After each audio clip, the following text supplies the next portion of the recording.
Hello everyone, আমি mehndi artist Diparna আবার এসে গেছি তোমাদের সাথে নতুন একটা মেহেন্দির ডিজাইন শেয়ার করতে। তো আজকে আমার লোকেশন ছিল, তো তোমরাই বলো কোথায় লোকেশন ছিল। এই দেখো, বিননগরে এসে দেখা হয়ে গেছিলো এনার সাথে। তো এনার সাথেই চলে গেলাম ট্রেনে গল্প করতে করতে রানাঘাট। তো রানাঘাট নেমে এই যে ব্রাইড নিতে আমাকে এসে গেল। তো আজকের কাজটা ছিল 6 জুলাইয়ের কাজ। তো দেখো, এই ও করেছিল সেমি ব্রাইডাল ওয়ার্ক, তো আমি ওকে সেমি ব্রাইডালের মধ্যে কাজটা পুরো করে দিয়েছিলাম ফ্রন্ট সাইডটা। তো অবশ্যই দেখে বলো ফ্রন্ট সাইডটা কেমন হয়েছে। আজকে আমার এই ব্রাইডটা ছিল, সকালের ব্রাইডটা ছিল একটা ছোট্ট মিষ্টি ব্রাইড।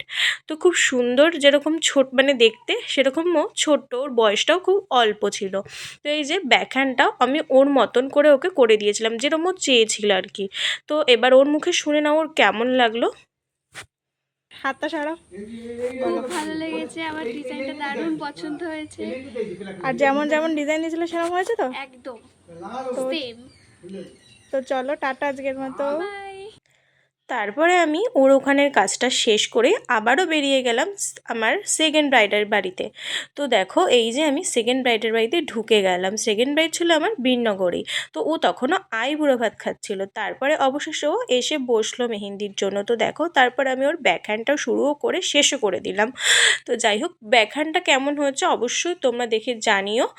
আর তারপরে ওর এখানে চলছিল কিছু ফটোশ্যুট, তো আমি সেই ক্লিপগুলোও নিয়ে রাখলাম। যাই হোক, খুব সুন্দর লাগছিল ওকে। তারপর আমি শুরু করে দিলাম ওর ফ্রন্ট সাইডটা। তো ফ্রন্ট সাইডটাও ওকে আমি ওর দেখানো ডিজাইন মতোই পুরোপুরি করে দিয়েছিলাম। তো দেখো, দেখতে দেখতে অনেকটা লেট হয়ে যাওয়ার পরও ফ্রন্ট সাইডটা আমি কমপ্লিট করেছিলাম রাত 11টা 17-তে। তো অবশ্যই দেখে জানিও ফ্রন্ট সাইডটা কেমন হয়েছিল। তো যাই হোক, অনেক তাড়াহুড়োর মধ্যেই করেছিলাম। আর এবার ওর থেকে শুনে নাও ওর কেমন লাগলো। তো বল, কেমন লেগেছে ডিজাইন? যেমন যেমন দিয়েছিলে সেমন সেমন হয়েছে? একদমই তাই, তেমনই হয়েছে।